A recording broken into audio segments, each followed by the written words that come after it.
Assalamualaikum warahmatullahi wabarakatuh. Pada yang terhormat Bapak Ibu dosen penguji dan juga dosen pembimbing saya, Bapak Dr. Hargo Utomo MBA. Perkenalkan, saya Aprizal akan mempresentasikan hasil tesis saya dengan judul Strategi Adaptasi Pertamina Patraniaga dalam menghadapi transisi energi menuju Net Zero Emission 2060.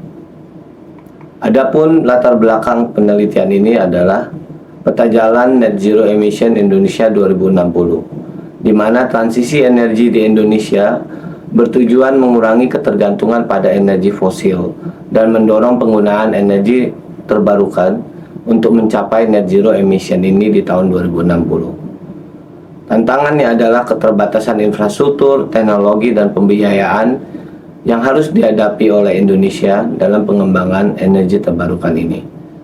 Kemudian adanya kolaborasi antara pemerintah, swasta, dan masyarakat, serta inovasi teknologi menjadi kunci keberhasilan transisi energi yang berkelanjutan. Pertamina Patraniaga sebagai salah satu subholding dari Pertamina Persero yang mengurusi bagian market dan distribution dari bahan bakar, harus merancang strategi untuk mengatasi ketergantungan pada energi fosil ini, yaitu dengan melakukan transisi energi. Adapun pertanyaan penelitian adalah untuk pertama mengidentifikasi sumber daya Pertamina Patraniaga yang dapat mendukung transisi energi dalam jangka waktu 5-10 tahun ke depan. Kemudian pertanyaan kedua adalah mengklasifikasikan atau menentukan prioritas sumber daya yang perlu dioptimalkan dalam menghadapi transisi energi. Kemudian pertanyaan ketiga adalah apa saja masukan yang dapat mendukung Pertamina Patraniaga dalam mengantisipasi transisi energi secara efektif dalam jangka 5-10 tahun ke depan. Objektifnya adalah pertama untuk mengidentifikasi sumber daya Pertamina Patraniaga, kemudian untuk mengklasifikasikan atau menentukan prioritas sumber daya yang perlu dioptimalkan. Kemudian ketiga, memberikan masukan yang dapat mendukung Pertamina Patraniaga dalam mengantisipasi transisi energi secara lebih efektif dan efisien. Kemudian contribution yang dipakai dalam penelitian ini adalah pertama, literatur dan akademisi. Penelitian ini akan memperkaya literatur dalam bidang manajemen energi, transisi energi, dan transformasi digital di industri energi, khususnya di sektor energi terbarukan. Kemudian kedua adalah manajer dan praktisi, di mana ini akan memberikan arahan strategis bagi manajemen Pertamina Patraniaga dalam menghadapi transisi energi, meliputi pengembangan energi terbarukan, investasi teknologi rendah karbon, peningkatan komitmen strategis, pengembangan SDM, dan juga edukasi publik. Kemudian literatur review, landasan teori yang digunakan ada dua, yaitu pertama resource based view theory, di mana resource based view theory ini adalah paradigma utama dalam bidang manajemen strategis, terutama dalam pengelolaan sumber daya manusia. RBV ini menekankan pentingnya sumber daya yang dimiliki oleh perusahaan, yang jika bersifat berharga, valuable, langka, sulit ditiru, dan diorganisir dengan baik, maka akan menciptakan keunggulan kompetitif yang berkelanjutan.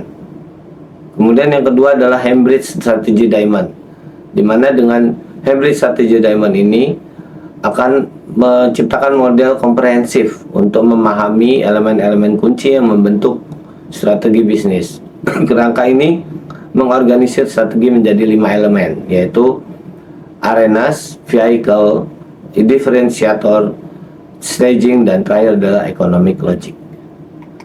Literatur review ini disampaikan dalam kerangka penelitian di mana ada gap antara roadmap transisi energi menuju net zero emission dan juga roadmap dari PT Pertamina Patraniaga.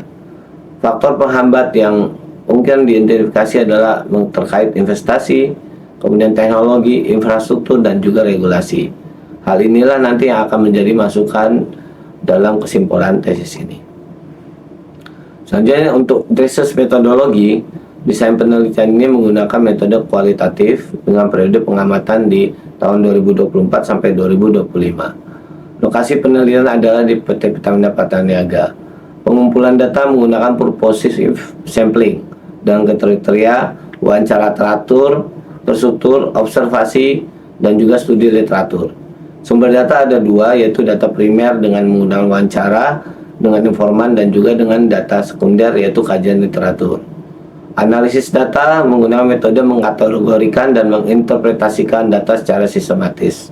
Dengan alat analisis ada tiga, yaitu Resource Based View, Hendrix-Diamond Strategy, dan juga analisis SWOT. Selanjutnya didapatkan hasil dari penelitian, yaitu pertama, identifikasi sumber daya Pertamina Pattaniaga dalam menghadapi transisi energi atau perspektif RBV.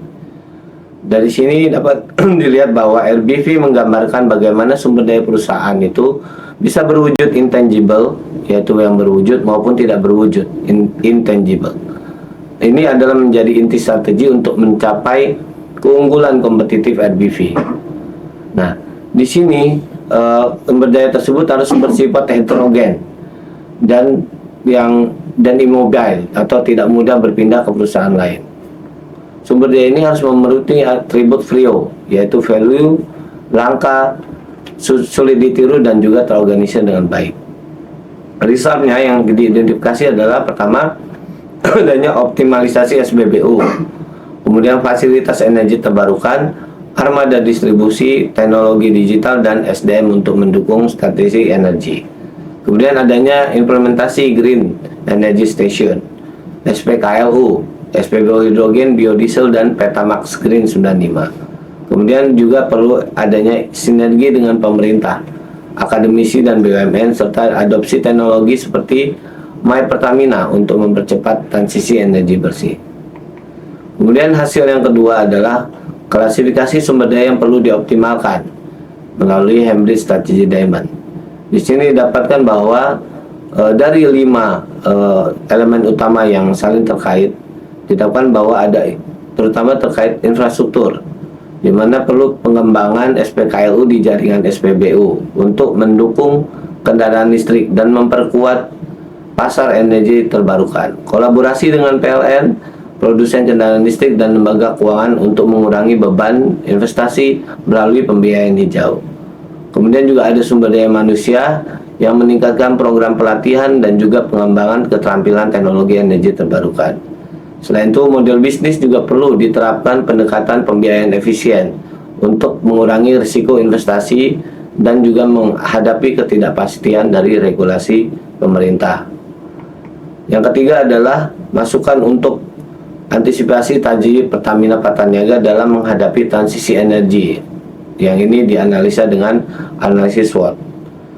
Didapatkan bahwa pertama perlu perkuatan kolaborasi, yaitu meningkatkan kemitraan dengan perusahaan teknologi, startup energi terbarukan, dan juga pemerintah untuk adopsi teknologi ramah lingkungan dan juga dukungan kebijakan. Yang kedua, perlunya diversifikasi energi untuk menambah portofolio energi terbarukan seperti ada tenaga surya, kemudian biomasa, pengisian daya kendaraan listrik untuk mendukung transisi energi. Yang ketiga ada pengembangan SDM, yaitu memprioritaskan pelatihan SDM di bidang energi terbarukan dan teknologi untuk mendukung transformasi operasional. Terakhir ada model bisnis inovatif yang menerapkan pembiayaan berbasis kemitraan publik, swasta, dan teknologi efisien untuk memastikan keberlanjutan finansial. Kesimpulan yang dapat disampaikan adalah perlunya adanya sumber daya strategis di mana Pertamina Pattaniaga ini memiliki aset signifikan, termasuk salah satunya ada jaringan SPBU, teknologi digital, dan SDM unggul untuk mendukung transisi energi. Strategi utama adalah memanfaatkan SPBU ini sebagai Green Energy Station yang sebelumnya memang adalah kekuatan dari PT Pertamina Pattaniaga, dan mengintegrasikan teknologi yang sudah dipunyai seperti My Pertamina untuk mengefisiensi aspek operasional dari SPBU tersebut. Kemudian yang kedua adanya prioritas strategis. Pendekatan Hendrix Hammond ini membantu memetakan prioritas. Seperti di sini prioritasnya adalah pengembangan SPKLU, kemitraan dengan produsen kendaraan listrik, dan juga pelatihan SDM energi terbarukan untuk menghadapi tantangan transisi energi.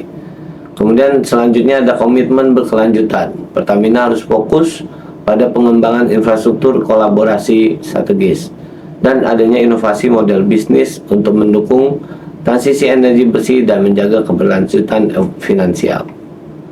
Adapun limitation yang ada dalam tesis ini adalah keterbatasan akses data internal yang lebih komprehensif seperti rencana investasi dan proyeksi pengembangan dari EBT ini.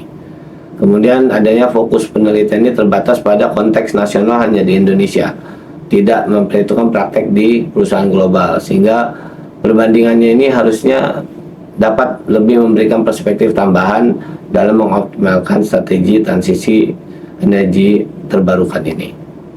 Adapun saran suggestion yang dapat disampaikan adalah investasi energi hijau harus dipercepat untuk pengembangan biofuel, panel surya dan juga hidrogen. Kemudian kerjasama strategis harus menjalin kemitraan internasional untuk transfer teknologi dan juga efisiensi dari segi operasi. Kemudian ada juga edukasi publik, yaitu untuk meningkatkan kesadaran masyarakat tentang manfaat dari energi terbarukan ini. Selanjutnya juga diperlukan penelitian lanjutan untuk melakukan analisis kuantitatif dan juga studi kasus perusahaan lain, sehingga dapat memperkaya aspek-aspek yang sudah dipelajari dalam tesis ini. Sekian disampaikan penjelasan dari tesis saya. Saya sampaikan terima kasih. Assalamualaikum warahmatullahi wabarakatuh.